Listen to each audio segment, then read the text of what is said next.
Indiana Jones. It's a podcast about Indiana Jones. Every movie, 1 minute at a time. The Indiana Jones Minute. Welcome back to the Indiana Jones Minute, the podcast where we get to the heart of Indiana Jones and the Temple of Doom, one hand at a time. I'm Pete Mummert.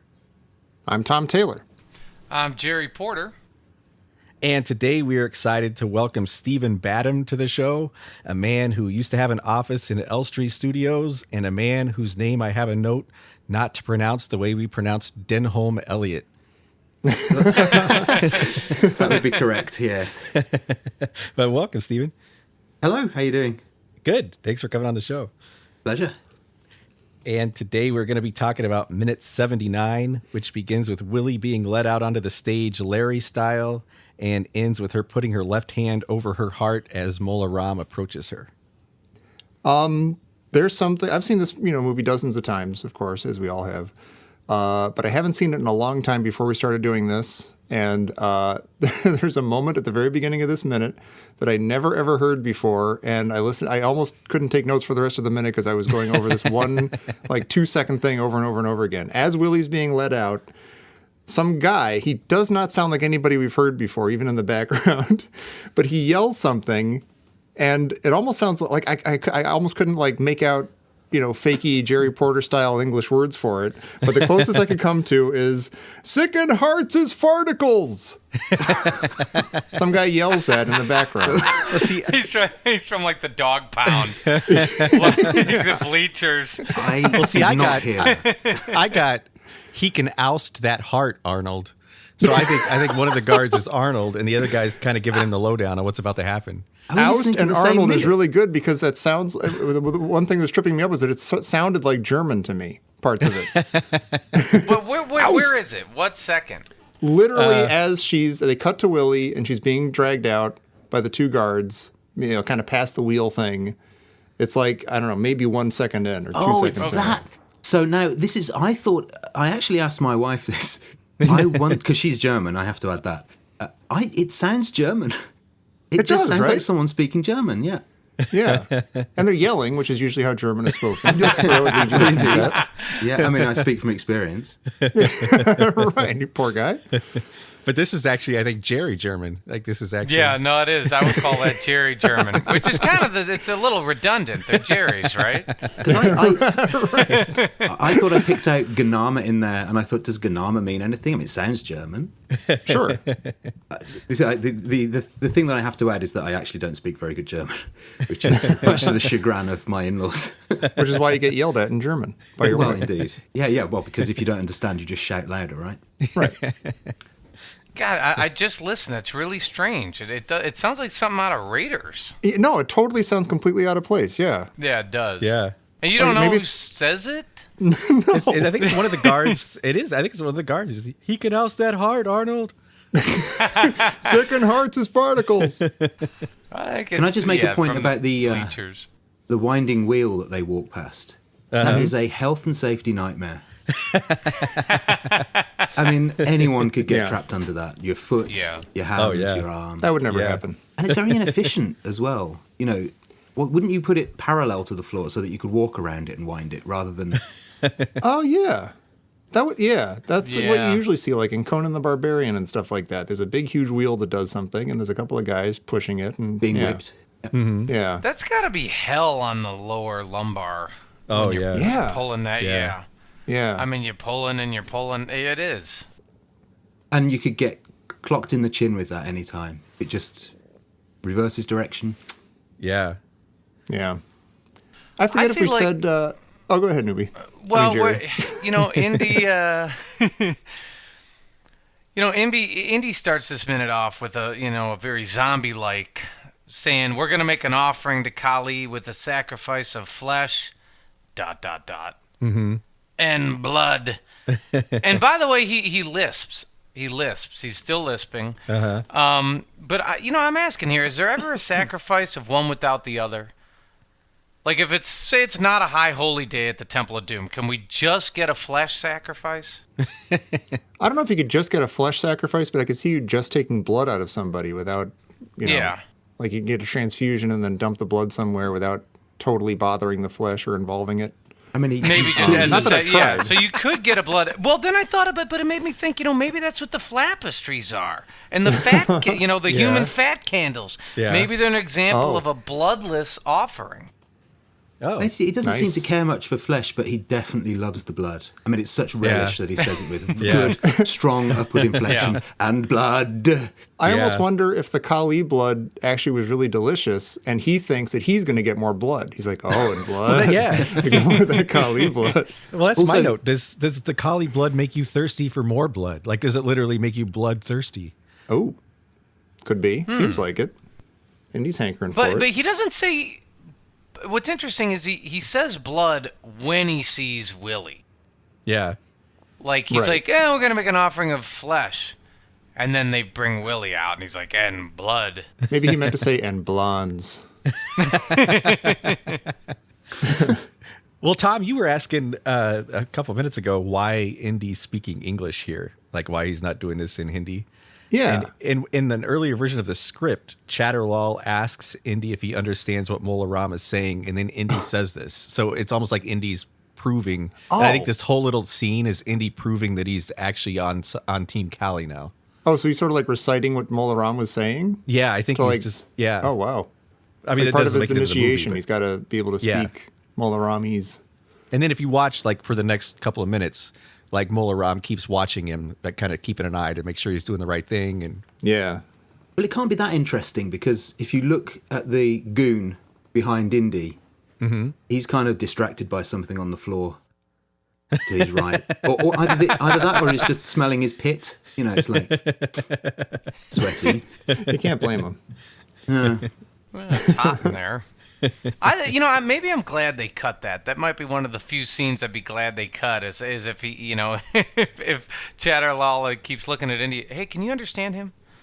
Well, it's weird because I want to. We've bemoaned Cheddarlal's, the wasting of his character in this movie over and over again, and so it feels weird to say like maybe less Cheddarlal is more, but like even though we get him here in this scene, I'm kind of like, that's not the Cheddarlal I remember. he just fizzles.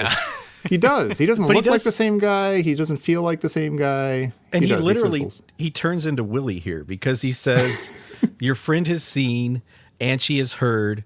Now she will not talk." And he does that same low last word, like Willie says, "I hate you."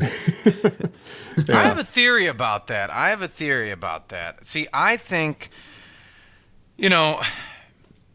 I'm wondering, are they gonna rip out Willie's larynx? Is that what? Because we've explored, some of the possible Temple of Doom sacraments. There's the heart ripping out. There's the, castrato one. Maybe there's like a sacred laryngectomy they perform. There's a have they- laryngectomy. Have they tried a non-disclosure agreement? I mean, that would probably be easier. Well, I had and to sign also- them all the time. Yeah. And also she's in the script, in the original script, she's already talked. Like she's already run and told Chatterlal and Bloombert what she's seen. Oh, right. Well, maybe That's a good Chatterlal, point. since he had witnessed that, is saying, oh, she's a chattermouth. Now she's not going to talk to anybody else. Like, Yeah. we'll clamor up here Yeah. or something. Well, I figured that sacrament was called the problem with her is the noise. Yeah. How do you like solve a problem like Willie? You cut out her larynx and you sacrifice her. It's kind of a strange thing because this is like a bonus round sacrifice because they're going through the whole like we're gonna sacrifice you to Kali, but really they're gonna sacrifice Willie to Kali, but really it's just we just wanted to shut up.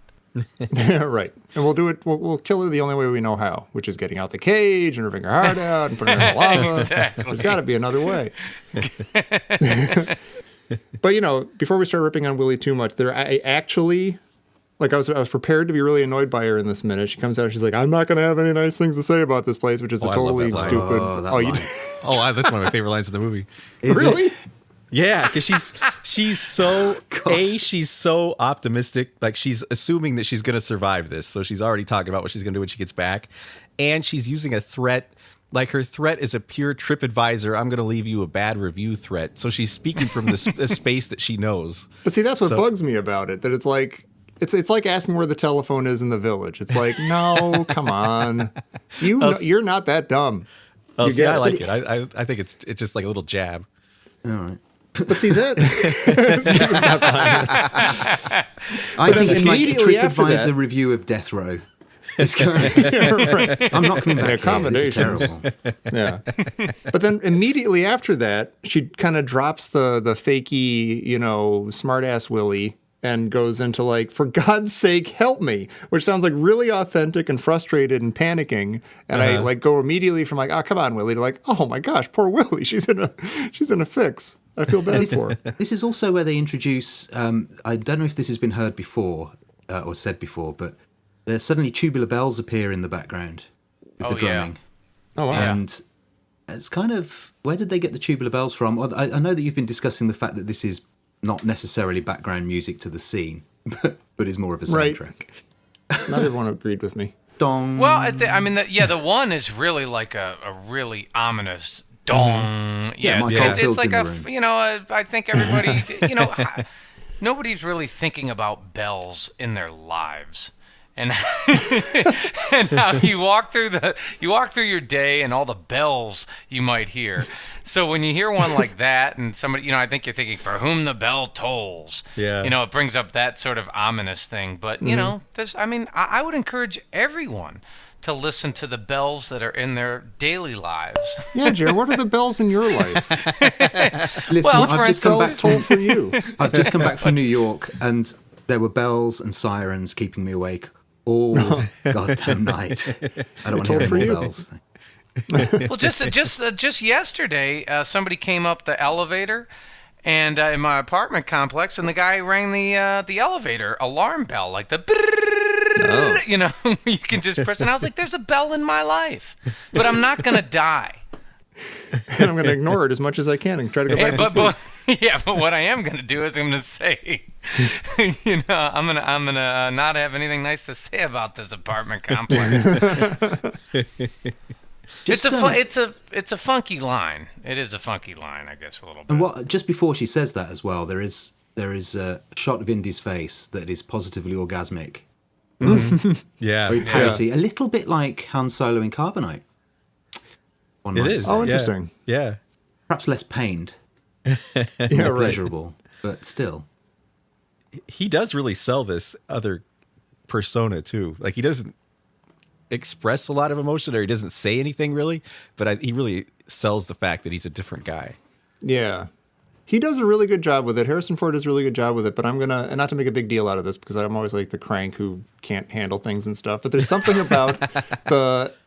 about zombie Indy in this movie that doesn't quite sit right with me, and I haven't yet put my finger on what is bugging me about it. It's the lisp. Yeah, he immediately has a lisp. That's weird. Although even that's weird, as we'll discover later. But I don't know. It's. I think part of it might be that it's so brief. Like he's a zombie for about 5 minutes of the movie. Yeah. And I don't know. There's something that seems sort of out of place about it, or something. Or maybe I'm just not used to seeing Indiana Jones Let me as a ask zombie. you, and I have to double check this, but did they change the part in his hair? Is that what's making you feel so unsettled? Does he like have the evil change- part now? Yeah. He Change might. sides. I have to look. Yeah, It's like Peter Parker when he's Venom. I think we should look. It's Gonna just have to it's go back. parted. Like he has a part on the left-hand side. Now, where's it parted in the rest of the movie? I don't know. I don't know either. I'm gonna look. I'm picturing him on Salah's porch in Yeah. Cairo. I think it's on the Absolutely right. most handsome. Hang on. Skip forward. All right, hang on. Oh, okay. I'm back at the dinner scene here. Hang on. He has his hair Okay. well prepared in that scene. Yeah. Yes, he does. It's parted on the left, Oh, it is. It's parted over on his the left side. Oh, okay. All right. But what is weird here is he now does have like a bit of a 5 o'clock shadow, maybe a 4:30 shadow. Mm-hmm. So I still don't know how that's not, how long are they actually in the bowels of the Temple of Doom? Well, this could still be like a couple of hours after they got down here. Like this is still the same day. But he basically. shaved that morning. No, Or he he didn't. shaved had- at the dinner. He No, shaved at the dinner. no, he had a 5 o'clock shadow at dinner. Oh my God! Just erase everything I've said for 5 minutes. I'm wrong about the part. I'm wrong about the 5 o'clock shadow. Well, he asks for a razor, but that doesn't necessarily mean he gets one. Yeah, no, I think we commented on that. That Yeah. he asked for the razor. Oh, I guess he never got his razor because he's still all scruffy. Because Yeah. it's on an airplane or somewhere in the hotel that he left in Shanghai. Right. I figure, like, Pete, you mentioned you talk about the deleted Willie scenes, and now we know where Willie has been. Just all gussied up at the bridal shop. Yeah. And now we also know where, like, I think Indy's zombie Indy is a stronger character in that scene they didn't film because he shows up and talks Chatterlall and Bloombird out of believing Willie's story earlier, too. Mm-hmm. Like up in the palace. Right. She's even more done up than Larry was. Like, Larry, it seems like all he got was a lei. Yeah. But she's got like a headdress and a new dress and everything. And Yeah, I wrote down it seems like a waste of good jewelry. it's a sacrifice of flesh and blood and jewelry. Yeah. Well, what's weird is that, the last time we saw her, she was wearing a Brandeis blue bathrobe. And damn it, John Brugan, I double-checked my color wheel. I was going to say, It's geez. Brandeis blue. Oh, my God. We're flying too close to the sun there, Jerry Porter. And, she had that bathrobe, and now she has this complete pearl white bridal gown. And I'm wondering, did the Thuggee think that she's a virgin? Like, is she a virgin sacrificed to the goddess Do we Kali? know that she's not? No. No, we don't know that she's not. But I'm just saying, is this like a twofer? We're gonna have her shut up. It's like a threefer. She's not gonna talk or tell anybody. Give away the Temple of Doom. We're gonna get rid of all the noise, and then we're also gonna get this, potential virgin sacrifice to Kali. Yeah. Well, I mean, keep your finger on the delete button, Pete. We spoke at length about the weirdness of hers and Indy's, failed flirtship, back in the palace. That would all actually make a ton of sense if she were a virgin and was just trying to like play it cool like she wasn't or something. Yeah. Okay, please delete that. That was stupid. That glad you said it, strikes 'cause me as possibly offensive. I was about to say the same thing. I had all sorts of. No, you know what? I literally had like, did the Thuggee think she's a fucking virgin? And then I was like, oh, I can't say that. That sounds They don't know us terrible. Americans so well, do they? Well, you mentioned deleted scenes, and by the way, deleted Willy scenes means something completely different than the UK. But you mentioned deleted scenes in the UK version of this film, and I didn't know this until I came to rewatch it recently. Like literally for this, I haven't seen it for about 10 years, I don't think. We didn't have the same version as you. We had a version that was cut by the BBFC, which is the organisation that issues all of the accreditation for films here, and they cut the hand going into the chest scenes. So that's literally the first time I've seen that. Wow. Wait, No did you know it way. existed though? No, Did you know that happened? I should have done probably, but I didn't because I'd never really paid attention to it. I mean, I saw the film as a kid and I watched it a few times when it was on TV throughout my life. But coming back to rewatch it, I was like, oh, that's much, much worse than I remember it. Because what we saw was he puts his hand over the chest with the fingers pointing on the chest and then turns around and there's a heart in his hand. And I was always Oh like, my he's gosh. kind of magicked it through his skin or his chest in some Or way. he had it up his sleeve or something. Yeah, which made it feel a lot more like it was some sort of, parlor trick.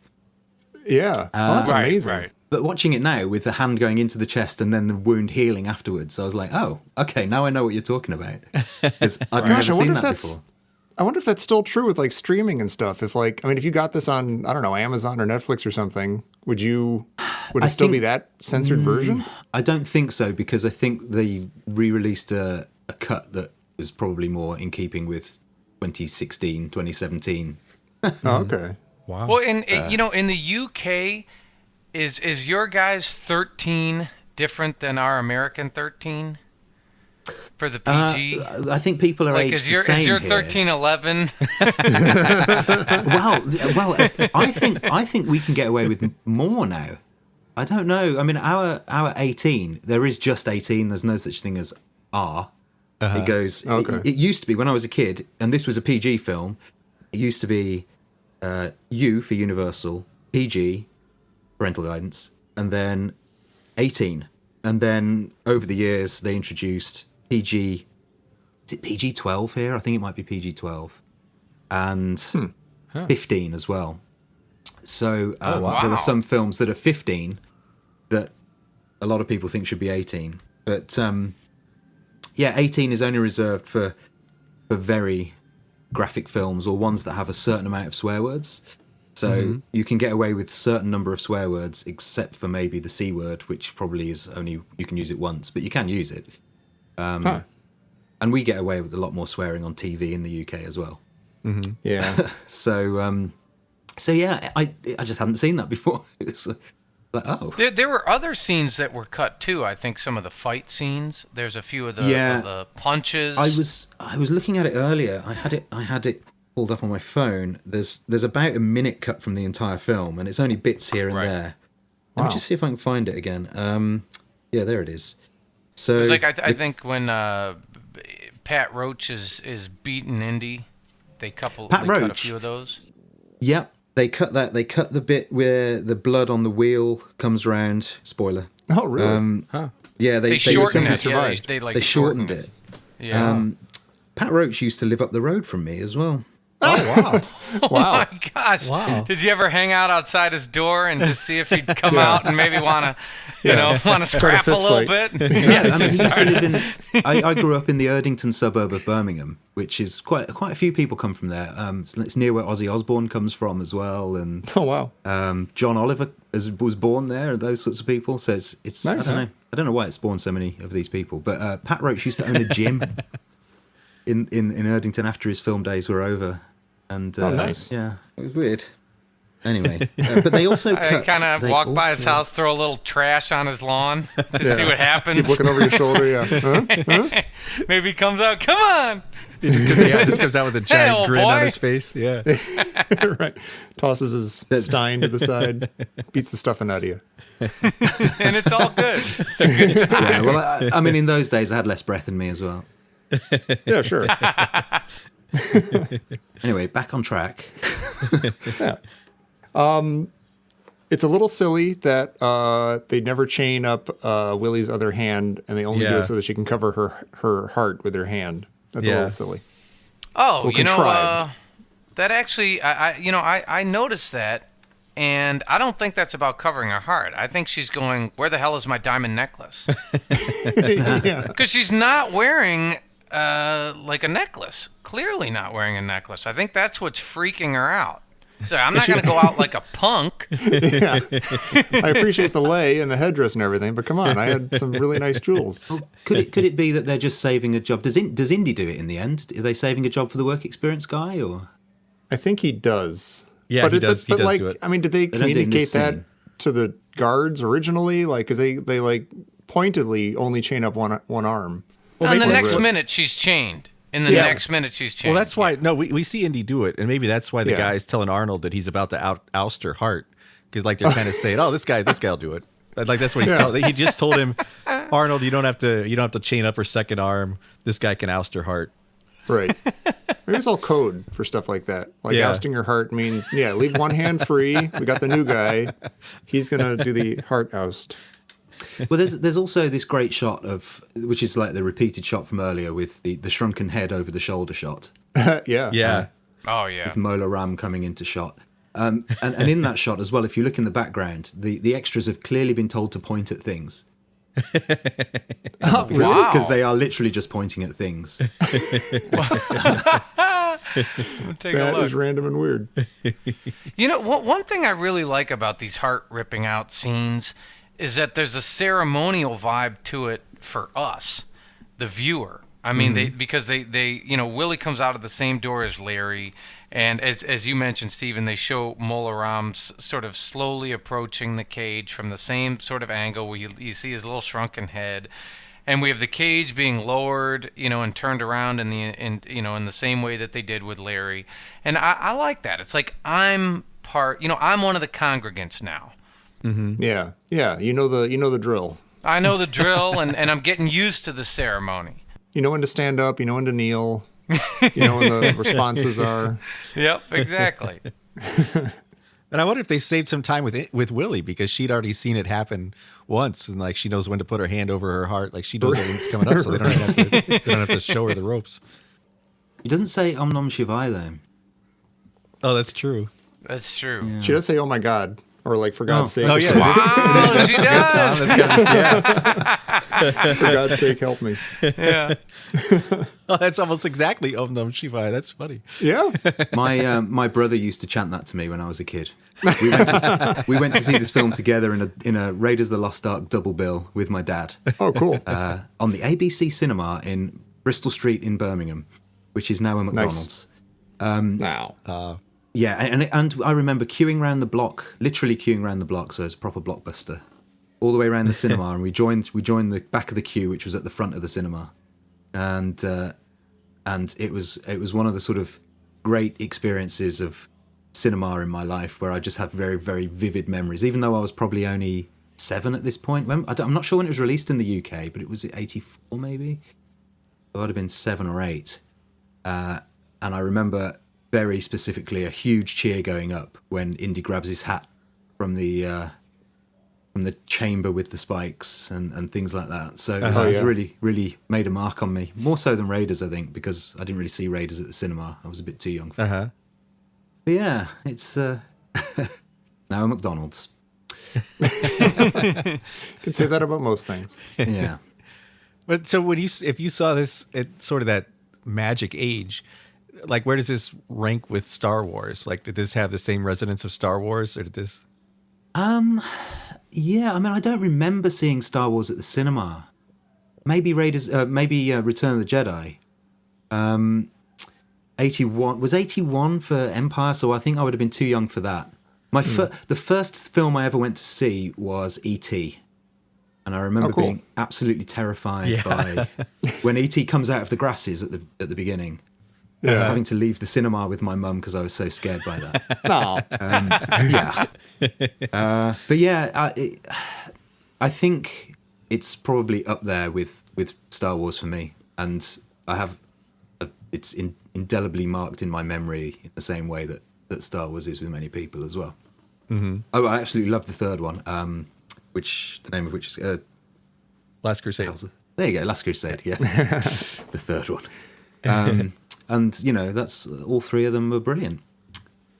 Is Temple of Doom your favorite because of that? Because for whatever reason, but since you were younger when you saw it, and it kind of latched on you? No, I think my favorite is Last Crusade, mainly for Sean Connery. But, oh wow! All right. Yeah, it's just because it hit the right time in my life, I think, and I was probably a bit too young for this one, and just the right age for Last Crusade, and don't really remember Raiders, but obviously I've seen it since. Yeah. And then Crystal Skull was a terrible experience that I never want to relive. I don't know what you're talking about. Crystal Skull. There's a 4th film. Oh, weird. Yeah. It's going to take forever. But yeah, this one and Superman and Star Wars, all of those sort of. Oh yeah. And by the way, do you play the game where you have to try and sing Indiana Jones, Star Wars, and Superman main themes back to back without pausing? You should try that. Not this early in the morning. I don't. I'm not going to make you do it now. I swear I thought I invented that game when I was a kid, just hanging out by myself in the backyard. I was like, I have a very clear memory of being like, you know what? You could go right from Superman to like Star Wars to like Close Encounters. I don't think it was before Raiders. I was like, yeah. Can you do it, Stephen? I can, but I'm not going to do it now. The trick is to start with Superman, because otherwise you just get stuck in the boom, boom, boom, boom, boom, boom, boom, boom, and you can't remember what the hell the next thing is. Do you ever mix in the 1984 Olympics theme? Or NBC Nightly News. And then that would go into Duel of the Fates, Oh yeah. doesn't it? Not Tommy's passed out. Oh, wait a second. Something's coming through the wire. Oh, here we go. Oh, wait. This just in from Professor Christy Porter. Sale at David's Bridal. They couldn't Yeah, get rid of well. the sequins dresses fast Yeah. enough. Yeah, that's kind of strange. Like, I know we touched on that, but where'd she go? What happened? She's wearing her bathrobe. They take her into the sacristy where There's got to be a cut scene. There has to be a cut scene. yeah, So they know. dress her up in a bride's gown. Do they have some female thuggies to help her change and stuff? And Yeah, that's really awkward. Exactly. Exactly. Yeah. Let's not But think about it anymore. Did they tell her? Were they like, "Hey, this is for you. We'll be right back." And she's like, "Oh, this is wonderful. This is lovely. I love this." You know. Yeah, Yeah. that's a good question. Good point, Christy. All right. Well, on that note, does anybody have anything else for minute 79? Not me. No. Cool. Well, Stephen, thanks for joining us today. Can you come back with us tomorrow? I'll have to speak to the wife, but I think so. Excellent. And yeah, if is there any place you would like to point out where people can find you online or anything you'd like to talk about?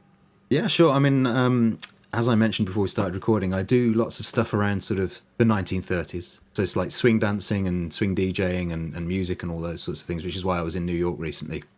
So if anybody wants to find out about swing dancing or swing DJing or on any of those things that I do, they can find my website, which is hotginger.org, which is more to do with the Django Reinhardt song than it is to do with any ailments for your throat or sore throat. Make sure you put make sure it's .org you put on the end of that. Oh, .org. Yeah. We're not to be held responsible for any. Literally driving back from my breakfast burrito preparing for this, I passed a billboard right outside my place that said, "Ginger Curious?" with like a picture of a redheaded guy, and it said, email pics to. Oh my God. And I was like, oh my God, what is going on? Admit it, you're curious, right? I'm still thinking about it, Jerry. Absolutely, I am. You're looking through the pictures Yeah. on your phone already. Did I send this one? Did I send this one? For clarity, for clarity, right, I'm Tom. not ginger. Well, Tom, if anybody is Jones curious, what's a good thing they could do? You can send your Jones thoughts and perversions to Indiana Jones Minute and the Listener's Crusade on Facebook. That's our Facebook group over there. You can also find us on Twitter at Indiana Jones Min. And stop by and find us on iTunes and leave us a nice review because we love you. Yeah, please. And if you are ginger curious, you can also find Stephen on the Listener's Crusade, as you can find many of our other guests. So definitely check that out, and definitely check us out tomorrow for minute 80 of the Indiana Jones Minute. Sick in hearts as farticles? And blood. Yeah, well, no, it's actually flesh and blood. And